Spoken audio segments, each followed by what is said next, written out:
నమస్తే, నేను మీ Gopi. Welcome back to మనం టీవీ. ప్రస్తుతం మనతో పాటు ఉన్నారు పొలిటికల్ అనలిస్ట్ చందు శ్రీనివాసరావు గారు. ఆయనతో మాట్లాడదాం. సార్ నమస్తే అండి. నమస్కారం అండి. Sir, game changer pre release event అయితే బ్రహ్మాండంగా జరిగింది, అంగరంగ వైభవంగా జరిగింది. పవన్ కళ్యాణ్ గారు అదేవిధంగా రామ్ చరణ్ గారు వచ్చిన తర్వాత ఇంకా నెక్స్ట్ లెవెల్కి వెళ్ళిపోయింది. సరే, ఆ ఈవెంట్లో కూడా పవన్ కళ్యాణ్ గారు చాలా మాట్లాడారు. పొలిటికల్గా మాట్లాడారు, ఫ్యామిలీ పరంగా మాట్లాడారు. ఇంకోటి ఏంటంటే మెయిన్గా మనం ఎక్కడి నుంచి వచ్చామో ఆ మూలాలు మర్చిపోకూడదని పెద్ద కాంట్రవర్సీగా మాట్లాడారు. అంటే చాలా మంది బయట ఒక వార్త వస్తుంది, ఈ మాట కేవలం ఒక వ్యక్తిని ఉద్దేశించి అన్నారు అన్నట్టుగా వార్త వస్తుంది. సో దాని మీద మీ విశ్లేషణ ఏంటి సార్? అదేం ఉండదండి. అంటే కాంట్రవర్షియల్ అనేది మీకు అనిపించిందో లేదు తెలియదు. బయట ప్రజలు అనుకుంటారు. ప్రజలు ఏముంది అనుకుంటారు, అనేక భావాలు ఉంటాయి. కానీ ఆయన మీరు అన్నట్టు ఒక ఫ్యామిలీ కావచ్చు, ఒక పాలిటిక్సే కావచ్చు, మూడోది అతి ముఖ్యమైనది సినీ పరిశ్రమ. సినీ కళామతల్ని అందరిని హక్కుని చేర్చుకుంది. ఆనాటి ఎన్టీ రామారావు గారి నుంచి, నాగిరెడ్డి గారి గారి నుంచి, అక్కినేని నాగేశ్వరరావు గారు, కృష్ణ గారి గురించి, శోభనబాబు గురించి, అందరి గురించి చెప్పాడు ఆయన. ఆ ఇండస్ట్రీ నుంచి నేను కూడా వచ్చాను కాబట్టి నా బాధ్యతని తెలియజేశాడు. తెలియజేయడంతో పాటు మూలాలు మర్చిపోవద్దు. అది ఎవరికైనా వర్తిస్తుంది, మీకైనా నాకైనా. అది ఎవరైతే సినిమా ఇండస్ట్రీస్లో ఉన్నారో, మనం ఇన్ని దశాబ్దాలు ఉన్న సినిమా పరిశ్రమ అలరించడానికి వచ్చాం. ఎదిగే కొద్ది ఒదిగి ఉండాలి. నాకు స్ఫూర్తి మా అన్నయ్య ఎంతో కష్టపడి వచ్చేవాడు, మా కుటుంబాన్ని అంతా పోషించాడు. కష్టపడి ఒళ్ళంతా గుల్ల చేసుకొని చివరికి షూస్ తీసుకునే పరిస్థితిలో సాక్స్ తీసి మేము కాళ్ళు వస్తే కొద్దిగా మేము చేద్దామని తప్పితే ఆయన ఎప్పుడు కూడా మమ్మల్ని ఒక రోల్ మోడల్గా పెంచాడు అన్నాడు. ఇంకంతే. బాస్ అంటే మెగాస్టారే, ఆయనే మాకు బాస్, ఆయనే హీరో అన్నాడు. తప్పే ఉంది. నేనైనా రామ్ చరణ్ అయినా ఒకటే అన్నాడు. అదే సమయంలో మీరు చెప్పే పాయింట్ ఆఫ్ వ్యూ ఏంటంటే థింక్ పాజిటివ్, అంటే సకారాత్మకంగా ఆలోచించాలి, నెగిటివ్గా ఆలోచించకూడదు ఏ విషయాన్ని చెప్పి. నేను ఈ స్థానంలో డిప్యూటీ సీఎంగా ఉన్నా, దేశ రాజకీయాల్లో నా స్థానం ఇలా ఉన్నా నాకు కారణం మా అన్నయ్య అన్నాడు. మా అన్నయ్య కాదు, ఆయనలో తండ్రిని చూసుకుంటా అన్నాడు. మా వదిన కాదు, నాకు తల్లి అన్నాడు. అదేవిధంగా రామ్ చరణ్ నా బిడ్డ కాదు, నా తమ్ముడు అన్నాడు. అంటే దీన్ని బట్టి మనం ఏం అర్థం చేసుకోవాలి? కుటుంబానికి ఆయన ఇచ్చే విలువ, మూలాలు మర్చిపోకుండా. రాజకీయాలు వచ్చిన తర్వాత చాలామంది అన్నదమ్ముల మధ్య విభేదాలు వచ్చినాయి. పవన్ కళ్యాణ్ గారు, చిరంజీవి గారి మాటలు లేవు ఏం చెప్పి అన్నారు కదా. మరి గెలిచిన తర్వాత, మోదీ గారిని కలిసిన తర్వాత తన కుటుంబం మొత్తం వెళ్ళి కాళ్ళకి నమస్కారం పెట్టాడు కదా. అవును. అంటే దాన్ని బట్టి కుటుంబ విలువలకి పవన్ కళ్యాణ్ ఇచ్చే ప్రాధాన్యత ఎవరెవరు. అదేవిధంగా చారిత్రక నేపథ్యము, సినిమా పరిశ్రమ ప్రభావితం చేసే వ్యక్తులు, ఇండస్ట్రీ చెన్నై నుంచి ఆంధ్రప్రదేశ్కి ఇక్కడ హైదరాబాద్ రావడానికి కారణం ఎవరు అనేది గుర్తు చేశాడు. ఆ గుర్తు చేసే క్రమంలో ఎవరు కూడా, ఇప్పుడు రామ్ చరణ్ ఉత్తమ నటుడు, రంగస్థలంలో అతని నటన చూసి నేనే ఆశ్చర్యపోయాను. ఆ రోజు బాహుబలికి ఏ విధంగా యాక్ట్ చేశారు, క్రియేట్ చేసుకుని ఆస్కార్ దానికి తీసుకెళ్ళగలిగారు. అదేవిధంగా రంగస్థలంలో కూడా ఆస్కార్కి అవార్డు రావాలని కోరుకున్నాడు. తనలో ఇంత నటుడు ఉన్నాడు నాకు తెలియదు. చిన్నప్పుడు నేను అల్లరి పట్టించేవాడిని. మరి ఆ విధంగా మాట్లాడిన తీరు మనం ఏం చూడాలంటే, అక్కడ గేమ్ చేంజర్కి ముఖ్య అతిథిగా వచ్చారు. మీరు అన్నట్టు ఈ pre release event game changer already first time అమెరికాలో జరిగింది. ఆ తర్వాతే డాకు మహారాజ్ నిన్న జరిగినట్టుంది.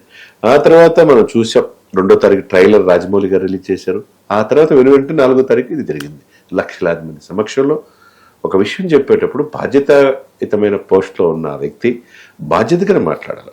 అదే సమయంలో దిల్ రాజు గారు ఉద్దేశించి కూడా చెప్తున్నా, నేను ఈ రోజు నీ సక్సెస్ కావాలంటే గేమ్ చేంజర్ ఆ రోజు వకీల్ సాబ్కి ఆయన ఇచ్చిన డబ్బులు చెక్ జనసేన పార్టీ ఇంధనం లాగా పనిచేసింది. ఎవరు చెప్తారు చెప్పండి? ఒక స్టేజ్కి వెళ్ళిన తర్వాత ఎవరు చెప్పరు. దిల్ రాజు గారు మీరు చూస్తే మార్నింగ్ ఇందాక ప్రెస్ మీట్ లో కూడా కళ్ళమ నీళ్ళు వచ్చేసింది ఆయనకి. ఆయన గొప్ప మనసుకు చేతులు దండం పెట్టి ఆయన కాళ్ళకి నమస్కారం చేయాలా పవన్ కళ్యాణ్ గారికి అని దిల్ రాజు గారు అన్నారు. చూడండి, ఆయన అసలు చెప్పాల్సిన అవసరం లేదు. నాకు ఈ రోజు పార్టీ కింద ఆ రోజు నేను చేసింది ఏంటంటే ఆ వ్యక్తితో సినిమా చేయటమే ఇది అని అంత హక్కును చేర్చుకున్నారంటే దాన్ని బట్టి మనం ఏం ఆలోచించాలి? ఒక సినిమా ఫోటోగ్రఫీ కావచ్చు, ఏదైనా కావచ్చు, టూరిజం హైదరాబాద్ లో ఎలా ఉందో దిల్ రాజుకు ఒక్కటే మాట చెప్పాడు. ఇక్కడ గోదావరి అందాలు ఉన్నాయి, తీర ప్రాంతం ఉన్నది, సస్యశ్యామలంగా ఉండి అన్ని కూడా మీరు ఉపయోగించుకోండి, ఇక్కడ కూడా షూటింగ్లు చేసుకోండి అని చెప్పాడు. అదే సమయంలో నేను టికెట్లు ఏదో రేటు పెంచారంటే ఆ టికెట్ల రేటు పెంచడం వల్ల దానికి వచ్చే జిఎస్టీలో 6%, ఇక్కడ సెంట్రల్కి 6% పోద్దని ఉభయకుశలోపరి ఉపయోగం ఉంటుంది తప్పితే దీనికి తెలియక ఏదో రాయితీలు అనుకుంటున్నారు. హీరోలు ఎక్కడ బతులాడి గతంలో ముఖ్యమంత్రి గారు పిలిపించుకున్నట్టుగా జగన్మోహన్ రెడ్డి గారు రావాల్సిన అవసరంలా, నిర్మాతలు రండి, ప్రొడ్యూసర్ టీము రాండి, మేము పర్మిషన్ ఇస్తామన్నాడు. అంటే ఎంత ఆలోచనతో ఉన్నారో. సుదీర్ఘమైన అనుభవం చంద్రబాబు నాయుడు గారిని పొగిడారు. ఆంధ్రప్రదేశ్లో సినిమా పరిశ్రమలు మరింత ప్రోత్సహిస్తున్నారు. టికెట్ల రేటు పెంచుకోవటం వల్ల మాకు ఆదాయం వస్తుందని చెప్పాడు. ఒకవైపు అబ్బాయికి చేయటం కాదు ఇక్కడ, అటు అనుకుంటే అల్లు అర్జున్ కూడా చేశారు. అంతే కదండి, పుష్ప 2 చేశారా లేదా? అదేవిధంగా ఇప్పుడు గేమ్ చేంజర్కి ఇది అల్లు అర్జున్ గారు స్పెషల్ నోట్ అని చెప్పారు. కళ్యాణ్ బాబాయ్ స్పెషల్ నోట్ అని చెప్పడం కూడా జరిగింది. చెప్పాడు. అదంతా ఏంటంటే ఇక్కడ కక్షలు కార్పణ్యాలు ఏమి లేవండి. ఎవరికైనా అల్లు అర్జున్ కావచ్చు, ఇంకొక హీరో కావచ్చు, ఎవరైనా కావచ్చు. మనం ఎదిగే కొద్ది ఒదిగి ఉండాలి. మనం ఎవరి ద్వారా మనం ఇక్కడికి వచ్చాం.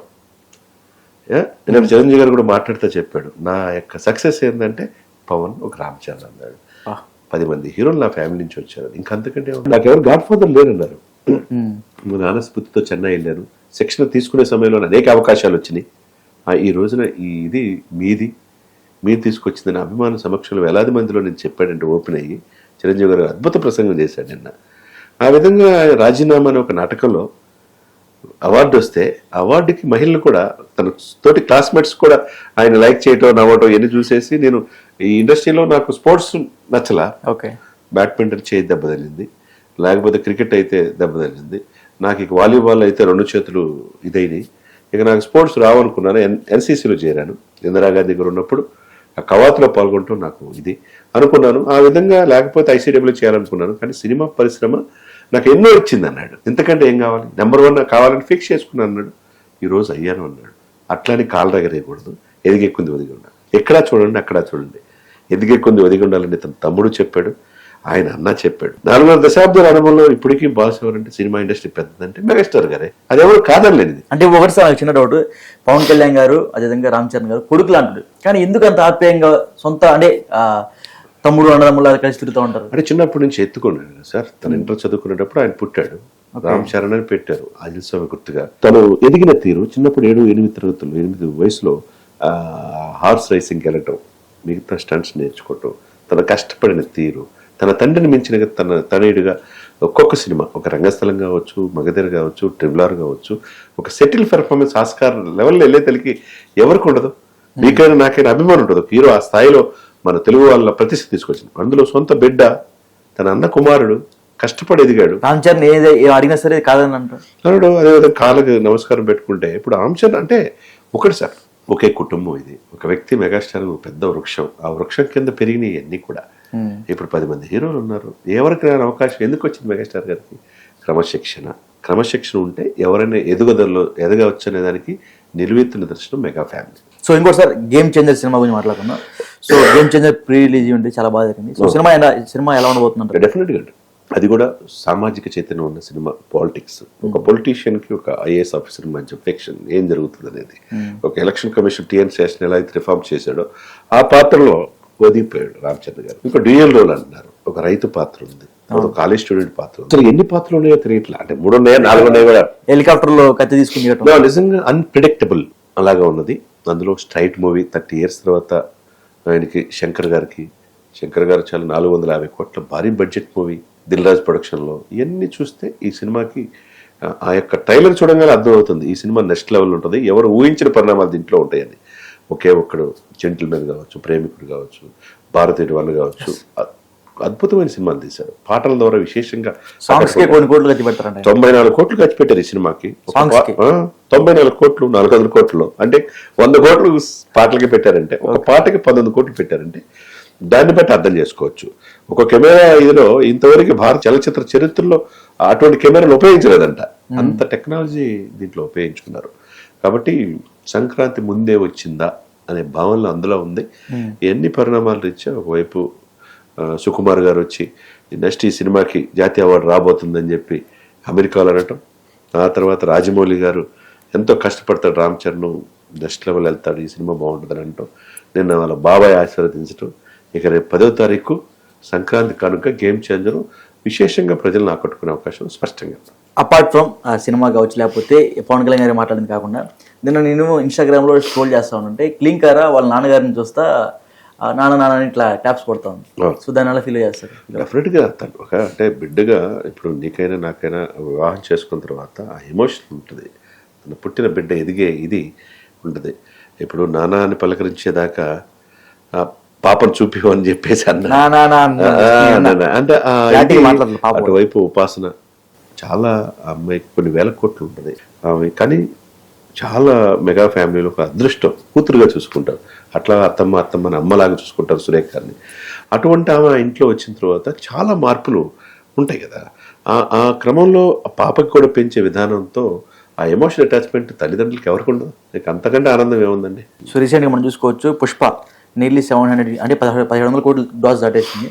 సో గేమ్ చేంజర్ ఎంత దాటబోతుందంటారు? అంటే గేమ్ చేంజర్ 450 కోట్లతో తీశారు. ఇక్కడ సినిమా కలెక్షన్ ఒకటి క్రైటీరియా కాదు, feel good movie. Good movie ప్రజలు సకుటుంబ సపరివార సమేతంగా మంచి సినిమా అనేది ప్రజల నుంచి రావాలి. ఇప్పుడు పెట్టి 450 కోట్లు 1000 కోట్లు వస్తే పెద్ద సమస్య కాదు.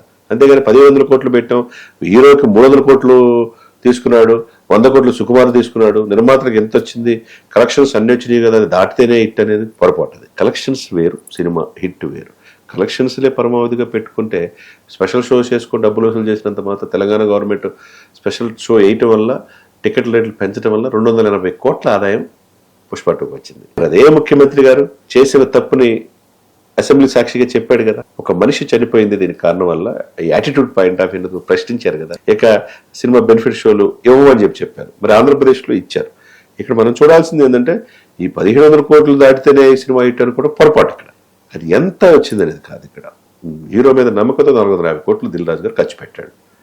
అది ఓవర్కమ్ అయ్యి ఎట్లా వచ్చింది, ఇది నార్త్ ఇండియాలో బహుభాషల్లో రిలీజ్ అవుతుంది, పాన్ ఇండియా మూవీగా రిలీజ్ అవుతుంది. కాబట్టి ఇటువంటి సినిమా చరిత్ర ఉన్న టిఎన్ శేషన్ గారు ఇతివృత్తంగా నడుస్తుంది. డైలాగ్ కూడా మనం చూసాం రామచంద్ర గారు కూడా, నువ్వు 5 సంవత్సరాల్లో మారిపోతావు, నేను చనిపోయేదాకా ఐఏఎస్ అంటే దాన్ని బట్టి మీరు ఏం అర్థం చేసుకోవాలా. అక్కడ కాకినాడ పోర్టు మన సీజ్ ద షిప్ అన్నట్టు బియ్యం బస్తా చాలా మంది అన్నారు, పవన్ కళ్యాణ్ గారి స్టోరీ అంటున్నారు.